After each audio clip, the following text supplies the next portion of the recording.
بسم اللہ الرحمن الرحیم۔ الف لام را۔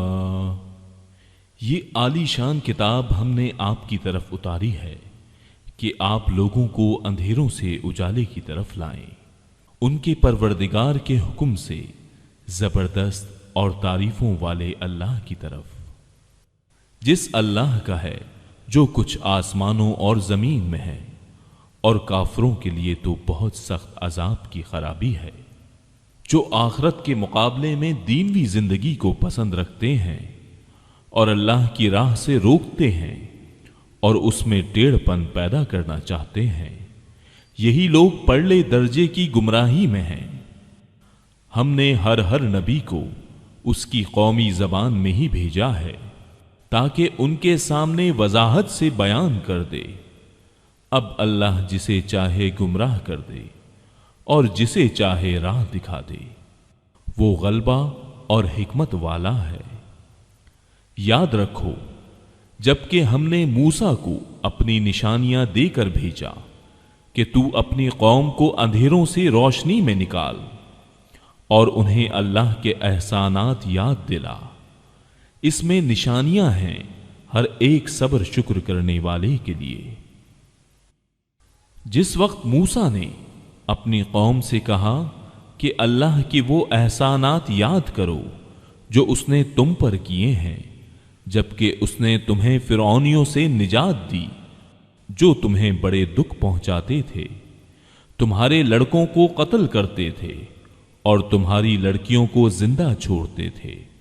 اس میں تمہارے رب کی طرف سے تم پر بہت بڑی آزمائش تھی، اور جب تمہارے پروردگار نے تمہیں آگاہ کر دیا کہ اگر تم شکر گزاری کرو گے تو بے شک میں تمہیں زیادہ دوں گا، اور اگر تم ناشکری کرو گے تو یقیناً میرا عذاب بہت سخت ہے۔ موسیٰ نے کہا کہ اگر تم سب اور روئے زمین کے تمام انسان اللہ کی ناشکری کریں تو بھی اللہ بے نیاز اور تعریفوں والا ہے۔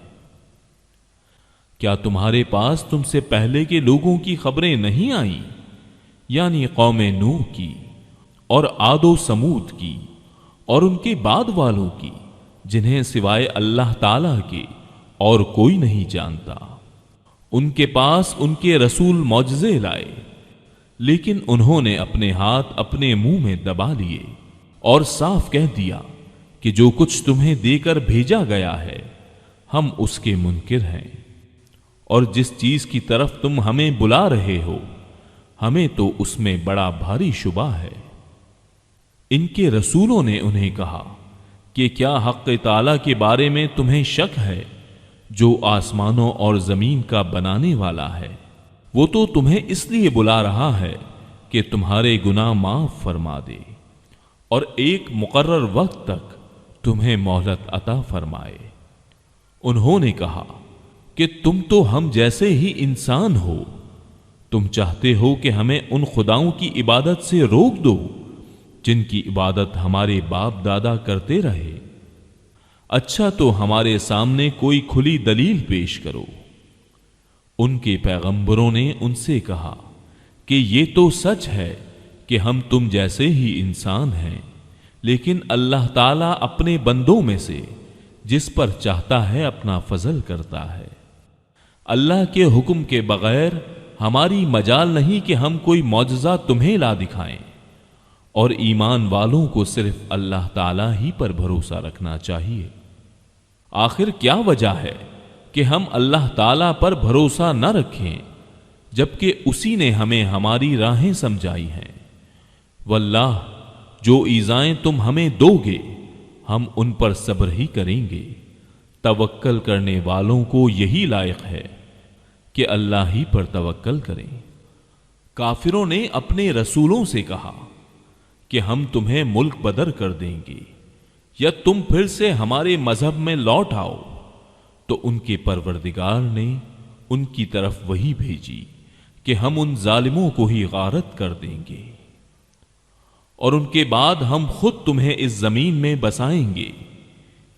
یہ ہے ان کے لیے جو میرے سامنے کھڑے ہونے کا ڈر رکھیں اور میری وعید سے خوف زدہ رہیں۔ اور انہوں نے فیصلہ طلب کیا اور تمام سرکش ضدی لوگ نامراد ہو گئے۔ اس کے سامنے دوزخ ہے جہاں انہیں پیپ کا پانی پلایا جائے گا، جسے بمشکل گھونٹ گھونٹ پیے گا، پھر بھی اسے گلے سے اتار نہ سکے گا، اور اسے ہر جگہ سے موت آتی دکھائی دے گی، لیکن وہ مرنے والا نہیں۔ پھر اس کے پیچھے بھی سخت عذاب ہے۔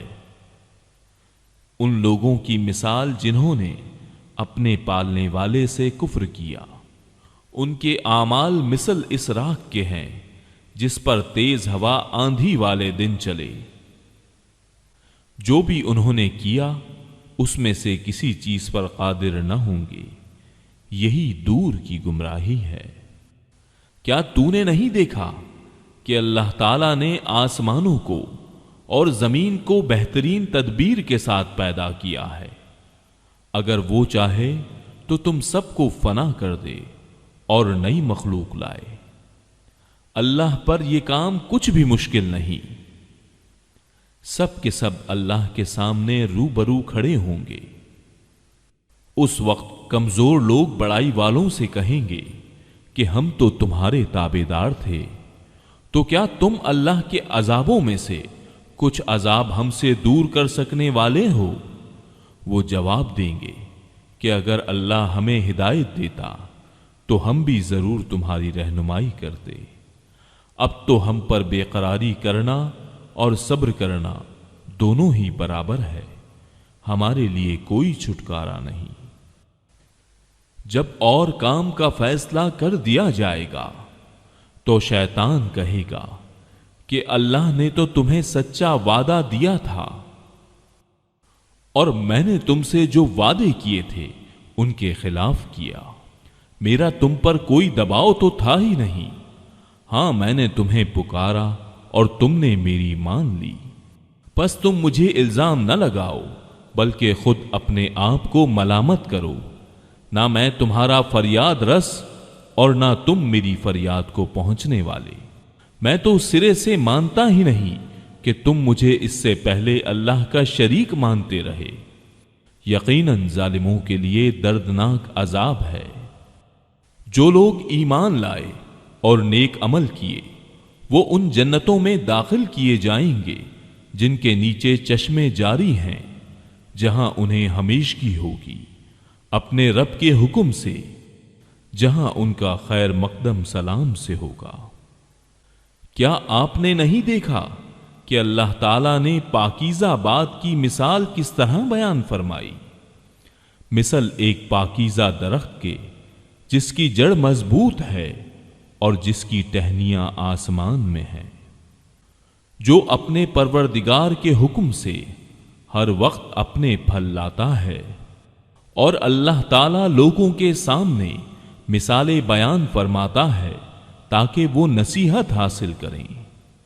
اور ناپاک بات کی مثال گندے درخت جیسی ہے جو زمین کے کچھ ہی اوپر سے اکھاڑ لیا گیا، اسے کچھ ثبات تو ہے نہیں۔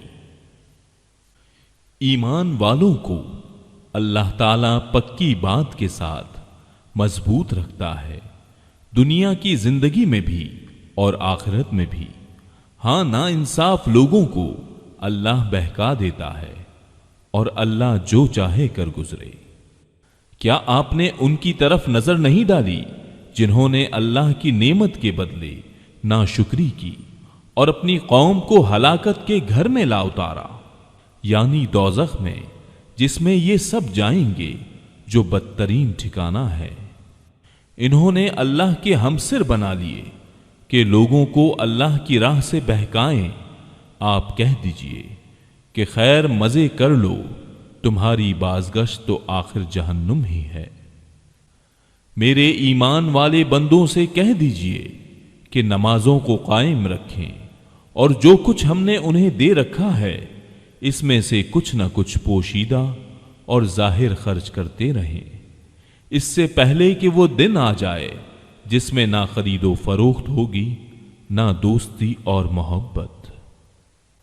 اللہ وہ ہے جس نے آسمان اور زمین کو پیدا کیا ہے اور آسمانوں سے بارش برسا کر اس کے ذریعے سے تمہاری روزی کے لیے پھل نکالے ہیں، اور کشتیوں کو تمہارے بس میں کر دیا ہے کہ دریاؤں میں اس کے حکم سے چلیں پھریں۔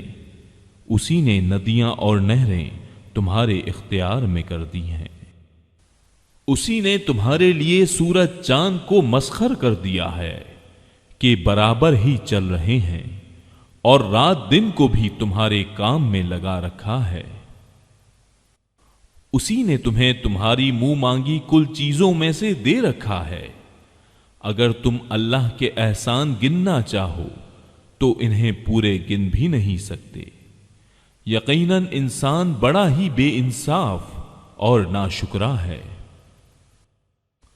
ابراہیم کی یہ دعا بھی یاد کرو جب انہوں نے کہا کہ اے میرے پروردگار، اس شہر کو امن والا بنا دے اور مجھے اور میری اولاد کو بت پرستی سے پناہ دے۔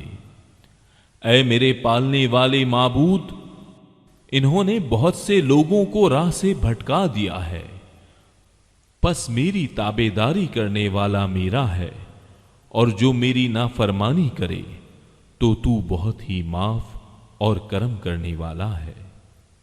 اے ہمارے پروردگار، میں نے اپنی کچھ اولاد اس بے کھیتی کی وادی میں تیری حرمت والے گھر کے پاس بسائی ہے۔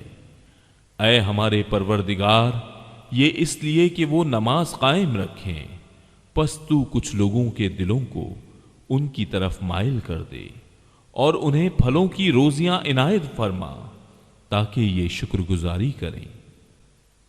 اے ہمارے پروردگار، تو خوب جانتا ہے جو ہم چھپائیں اور جو ظاہر کریں۔ زمین و آسمان کی کوئی چیز اللہ پر پوشیدہ نہیں۔ اللہ کا شکر ہے جس نے مجھے اس بڑھاپے میں اسماعیل و اسحاق عطا فرمائے۔ کچھ شک نہیں کہ میرا پالنہار اللہ دعاؤں کو سننے والا ہے۔ اے میرے پالنے والے، مجھے نماز کا پابند رکھ اور میری اولاد سے بھی، اے ہمارے رب، میری دعا قبول فرما۔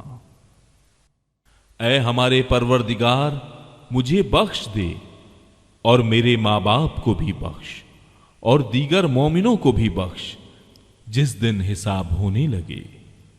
نا انصافوں کے اعمال سے اللہ کو غافل نہ سمجھ، وہ تو انہیں اس دن تک مہلت دیے ہوئے ہے جس دن آنکھیں پھٹی کی پھٹی رہ جائیں گی۔ وہ اپنے سر اوپر اٹھائے دوڑ بھاگ کر رہے ہوں گے، خود اپنی طرف بھی ان کی نگاہیں نہ لوٹیں گی، اور ان کے دل خالی اور اڑے ہوئے ہوں گے۔ لوگوں کو اس دن سے ہوشیار کر دے جبکہ ان کے پاس عذاب آ جائے گا، اور ظالم کہیں گے کہ اے ہمارے رب، ہمیں بہت تھوڑے قریب کے وقت تک کی ہی مہلت دے کہ ہم تیری تبلیغ مان لیں اور تیرے پیغمبروں کی تابعداری میں لگ جائیں۔ کیا تم اس سے پہلے بھی قسمیں نہیں کھا رہے تھے کہ تمہارے لیے دنیا سے ٹلنا ہی نہیں؟ اور کیا تم ان لوگوں کے گھروں میں رہتے سہتے نہ تھے جنہوں نے اپنی جانوں پر ظلم کیا؟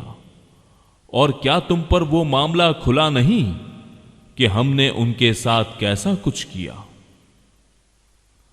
ہم نے تو تمہارے سمجھانے کو بہت سی مثالیں بیان کر دی تھیں، یہ اپنی اپنی چالیں چل رہے ہیں، اور اللہ کو ان کی تمام چالوں کا علم ہے۔ اور ان کی چالیں ایسی نہ تھیں کہ ان سے پہاڑ اپنی جگہ سے ٹل جائیں۔ آپ ہرگز یہ خیال نہ کریں کہ اللہ اپنے نبیوں سے وعدہ خلافی کرے گا۔ اللہ بڑا ہی غالب اور بدلہ لینے والا ہے۔ جس دن زمین اس زمین کے سوا اور ہی بدل دی جائے گی، اور آسمان بھی، اور سب کے سب اللہ واحد غلبے والے کے روبرو ہوں گے۔ آپ اس دن گنہگاروں کو دیکھیں گے کہ زنجیروں میں ملے جلے ایک جگہ جکڑے ہوئے ہوں گے۔ ان کے لباس گندھک کے ہوں گے اور آگ ان کے چہروں پر بھی چڑھی ہوئی ہوگی۔ یہ اس لیے کہ اللہ تعالی ہر شخص کو اس کے کیے ہوئے اعمال کا بدلہ دے۔ بے شک اللہ تعالی کو حساب لیتے کچھ دیر نہیں لگنے کی۔ یہ قرآن تمام لوگوں کے لیے اطلاع نامہ ہے کہ اس کے ذریعے سے وہ ہوشیار کر دیے جائیں اور بخوبی معلوم کر لیں کہ اللہ ایک ہی معبود ہے، اور تاکہ عقل مند لوگ سوچ سمجھ لیں۔ صدق اللہ العظیم۔